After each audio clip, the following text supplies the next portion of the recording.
All right, now we're going to talk about proving congruent triangles. Okay, there are 5 ways that we know to prove congruent triangles. They are side, side, side, side, angle, side, angle, side, angle, angle, angle, side, and right hypotenuse leg. All right, right triangle, hypotenuse leg. Okay, so now that we have these 5, all right, let's talk about them. Here we go. By which method are these congruent? Well, I like to do this. Remember, I like to label my angles, label my objects. That helps me a lot visually, okay? You'll see that I have a side, then an angle, then a side. So this is a yes by SAS. Let's look here. I like to label them again. Uh-oh. Bad word. Bad word means no, no, no. This is not congruent. Okay. Remember, SSA or whatever it is backwards means no. It is not going to work. All right. If I look at number C, I have a side. I have sides that match up here. Okay. But if you notice here, I have 2 intersecting lines. Remember when we have 2 intersecting lines like this, that the types of angles that are formed. Vertical angles. These 2 angles here are vertical. Therefore, they are congruent. If they're vertical, they are congruent. That is a very important fact to remember. So, because if you didn't know that, you would get none, and really it should be side, angle, side. Okay? You need to make sure you recognize that vertical angle. Math teachers love to put problems with vertical angles in it on assessments. I'm going to say that again. Math teachers love to put problems with vertical angles on assessments, especially with congruent triangles. Remember that. All right, here we go. I have an angle, and then a side, and then an angle, a side, and then an angle. Holy buckets, that means it is a SA. Wow. How much fun was that? Let's keep going. I'm having too much fun today. Number 5. Triangle ABC. Okay, remember now order matters. Okay, order matters. All right, we want to make sure that number 1, they are congruent. Okay, and number 2, if they are congruent, then we should be able to write a congruence statement for these triangles. All right, so I have triangle ABC. So I start at A, and I go to B. So I'm crossing over 1 tick mark.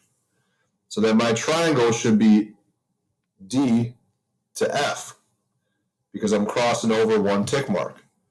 Then I go over 2. Now we're going over 2. So it's triangle DFE.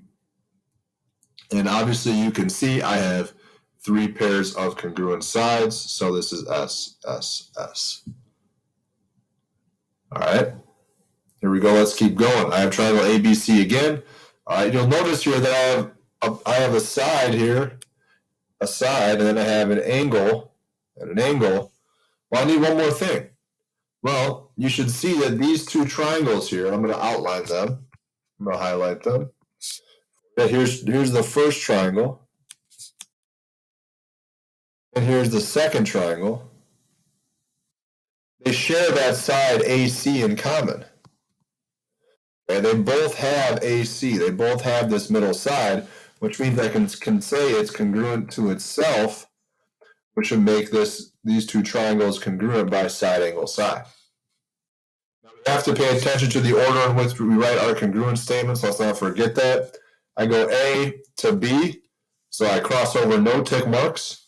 So I'm going to go from A to D. Then I cross over 2 tick marks to get to C, so I better cross over 2 to get to C for ABC. Okay.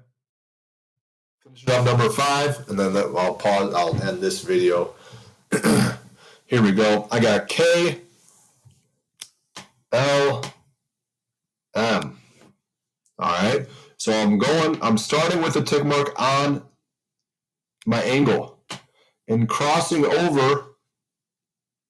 Oh, can I cross over like that? No.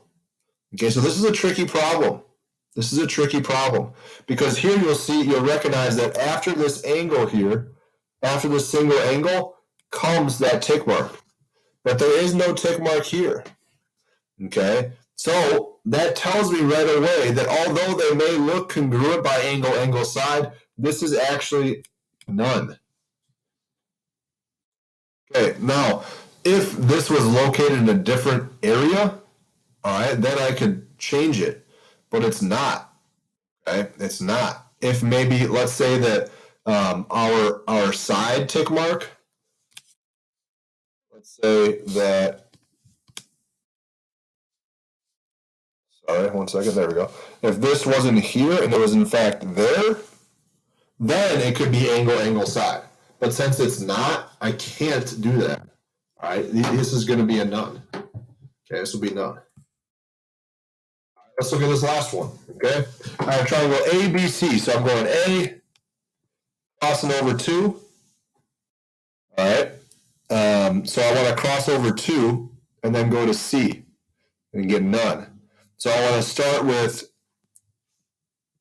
D so I can cross over 2 to E and then go none to F, to the right angle. So you're ending with the right angle. I want to end with the right angle. If I went from D to F, that right angle will be my second. Okay, will be the second one. All right. You'll see here that I have a right angle, a hypotenuse, and a leg. So this is RHL. All right. How do I know it's the hypotenuse? Great question. I'm so happy someone asked that. All right. It's the hypotenuse because it's straight across. It's the side straight across from my right angle is our hypotenuse. It's a leg because it's not the hypotenuse. It's just another one of the sides. And obviously, this is a right angle. Now, there would be cases, I'm going to go back a couple slides here. If you look here, this is a right triangle. All right, these are right triangles. So I could I use RHL here? The only way I could use RHL in this part 4A is if I had congruent hypotenuses.